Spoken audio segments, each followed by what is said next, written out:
बात करेंगे ऋतिक रोशन को लेकर, जूनियर एनटीआर को लेकर बात करने वाले हैं। जी हाँ, मच अवेटेड फ़िल्म वार 2 को लेकर हम बहुत सारी इन्फॉर्मेशन है, जो आपके साथ भाई शेयर करने वाले हैं।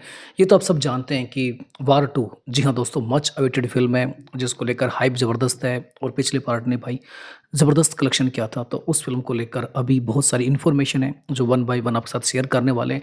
लेकिन उससे पहले अगर आप ऋतिक और जूनियर एनटीआर के फ़ैन हैं, तो आप जुड़े बॉलीवुड फ़िल्मी के साथ। बेसिकली तो सब जानते हैं कि इस मूवी के ऊपर बहुत लंबे समय से काम हो रहा है। इस फ़िल्म को लेकर हाइप ज़बरदस्त है। ऋतिक रोशन और जूनियर एनटीआर की मच अवेटेड फ़िल्म है। इस फ़िल्म का जितना कलेक्शन नॉर्थ से होगा, कहीं न कहीं वैसा ही कलेक्शन भाई साउथ से हो रहा है। इसके पीछे जूनियर एनटीआर, और ये भी आप सब जानते हैं कि जूनियर एनटीआर की जो फ़ैन फॉलोइंग है, वो भाई साउथ में ज़बरदस्त है। उनके चाहने वाले ज़बरदस्त हैं। उन्होंने बहुत बड़ी-बड़ी मूवी दी हैं। 1000 करोड़ की भी मूवी दी है।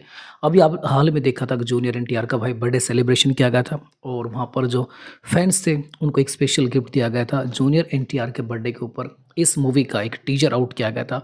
बट अनफॉर्चुनेटली जितनी बड़ी आशा थी, उस टीज़र को लेकर उतना ज़्यादा पॉजिटिव रिस्पॉन्स नहीं आया। बहुत सारे लोगों को ये टीज़र पसंद आया, और कुछ ऐसे भी लोग थे भाई जिनको ये टीज़र पसंद नहीं आया।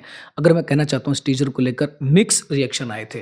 सो वाईआरएफ की बहुत बड़ी फ़िल्म है। वाईआरएफ के बजट की बात करें तो इस फ़िल्म का बजट 400 करोड़ से भी ऊपर है। तो वाईआरएफ की बहुत सारी मूवीज़ हैं, स्पाई यूनिवर्स की बहुत सारी मूवीज़ हैं, बट किसी भी मूवी का बजट भाई इतना ज़्यादा नहीं है जो कि इस मूवी का है। 400 करोड़ का मेगा बजट के अंदर फ़िल्म बनाई जा रही है। इसके पिछले पार्ट को आपने देखा था, सिद्धार्थ आनंद ने डायरेक्ट किया, और जो अभी वाला जो पार्ट है, इसको भाई अयान मुखर्जी डायरेक्ट कर रहे हैं। और अयान मुखर्जी को एक अपॉर्चुनिटी दी है। कहीं न कहीं आदित्य चोपड़ा ने विश्वास किया है, और इसको लेकर बाकायदा अयान मुखर्जी ने एक आर्टिकल भी लिखा है। उन्होंने थैंक्स कहा है आदित्य चोपड़ा को कि उन्होंने वही इस प्रोजेक्ट के लिए उन्हें चुना, और उन्होंने ये भी एक्साइटमेंट जताई है कि ये जो फ़िल्म होगी, ये बहुत बड़ी फ़िल्म होगी, इसकी कहानी ज़बरदस्त होगी, एक्शन ज़बरदस्त होगा। ऋतिक रोशन और जूनियर एनटीआर के बीच में उन्हें सब ज़बरदस्त देखने को मिलने वाला है। तो अयान मुखर्जी ने इस मूवी को लेकर, कहानी को लेकर, अपने डायरेक्शन को लेकर, एक्शन को लेकर, बहुत सारी चीज़ों को बहुत सारी बातें कही हैं। और अयान मुखर्जी नो डाउट काफ़ी टैलेंटेड डायरेक्टर हैं। उनकी पिछली फ़िल्म आपने ब्रह्मास्त्र देखी थी, और ब्रह्मास्त्र के बाद से लगातार अयान मुखर्जी इस प्रोजेक्ट पे काम कर रहे हैं। इसी दौरान अयान मुखर्जी के फादर की भी डेथ हो गई थी, बट उसके तुरंत बाद ही अयान मुखर्जी वापस सेट पर लौटे और इस प्रोजेक्ट के ऊपर काम कर रहे हैं। तो अयान मुखर्जी को काफ़ी ज़्यादा आशा है कि ये जो फ़िल्म है, ये एक बड़ा कलेक्शन दे, ज़बरदस्त कलेक्शन दे। सो भाई अयान मुखर्जी अपना 100% दे रहे हैं, और आज के आर्टिकल में उसने बहुत कुछ इस मूवी को लेकर लिखा भी है। तो ये हम बात कर रहे हैं। अब लगातार इस फ़िल्म को लेकर बहुत सारी अपडेट आपको समय-समय पर मिलने वाली है। लेकिन पिछले पार्ट यानी पिछला जो टीज़र था, उसको जो रिस्पॉन्स था वो कम मिला। सो भाई वाईआरएफ अब कुछ बड़ा करने वाला है। बड़ा क्या करने वाला है, आप जानते हैं।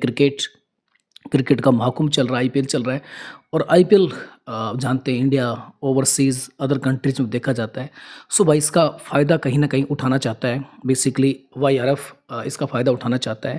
क्योंकि आपको पता है कि पहले हेरा-फेरी 3 को लेकर भी एक टीज़र आने वाला था, बट वो तो आपको पता है कि हेरा-फेरी 3 में कंट्रोवर्सी हो गई। सो भाई उसका कोई भी टीज़र वगैरह नहीं आ रहा है, ये आप सब जानते हैं।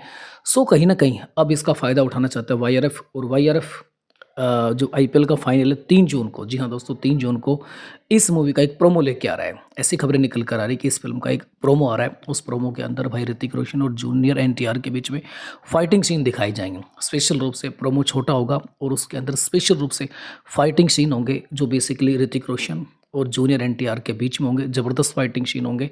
जी हाँ दोस्तों, पिछले पार्ट भी देखा था, अभी टीज़र आया तो उसमें भी भाई ज़बरदस्त फाइटिंग सीन थे। बट कहीं न कहीं उस टीज़र के अंदर कियारा आडवाणी को भी दिखाया गया, और उनका काफ़ी बिकिनी सीन दिखाए गए। तो कहीं न कहीं जो टीज़र था, उस टीज़र की हाइप ऋतिक रोशन और कहीं न कहीं बेसिकली जूनियर एनटीआर को की बात नहीं कर कर कहीं न कहीं कियारा आडवाणी, और ख़ासकर कियारा आडवाणी की जो बिकिनी थी, उसको लेकर ज़्यादा बातें की गई।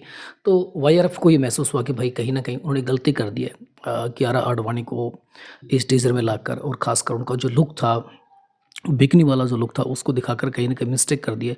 सो भाई आदित्य चोपड़ा इस मिस्टेक को सुधारना चाहते हैं, और कहीं न कहीं मूवी का जो ग्राफ है, उसको और ऊपर उठाना चाहते हैं। इतनी बड़ी फ़िल्म बना रहे हैं, और इतनी बड़ी फ़िल्म को लेकर भी अगर हाइप नहीं है, तो भाई आपको पता है कि लॉस हो सकता है। सो भाई आदित्य चोपड़ा, वाईआरएफ इसको एक ज़बरदस्त, इस मूवी का जो ग्राफ है, उसको ऊपर उठाना चाहते हैं। तो आईपीएल के दिन इसको लेकर एक ज़बरदस्त प्रोमो, जी हाँ दोस्तों, वो आता हुआ दिखाई देगा आपको। क्योंकि उस दिन आप जानते हैं कि उस दौरान शूट करना, कहीं न कहीं आप मान सकते हैं कि बाकायदा एक ज़बरदस्त बज़ मिलेगा, इसको ज़बरदस्त इंटरेस्ट मिलेगा। तो 3 जून को लेकर इसका एक प्रोमो आ रहा है, जहाँ पर ऋतिक रोशन और जूनियर एनटीआर के बीच में फाइटिंग सीन दिखाए जाएँगे कि कन्फर्म मान सकते हैं। बाकायदा कुछ समय पहले एक खबर और आई थी, तो आप जानते हैं 14 अगस्त को ये मूवी रिलीज़ हो रही थी, पर कुछ समय पहले एक खबर और आई थी, the Delhi files Bengal chapter, ये जो मूवी है बाकायदा इसको रिलीज़ करने वाले थे विवेक अग्निहोत्री कि वो इस मूवी को 14 अगस्त को रिलीज़ करेंगे। अगर ऐसा होता तो भाई आप जानते हैं कि वार 2 और विवेक अग्निहोत्री की जो दिल्ली फाइल्स बंगाल चैप्टर जो मूवी है इसके साथ क्लैश होता और कहीं न कहीं मूवी को लॉस होता। बट इस फ़िल्म पर, विवेक अग्निहोत्री की फ़िल्म पर अभी बहुत सारा काम पेंडिंग है।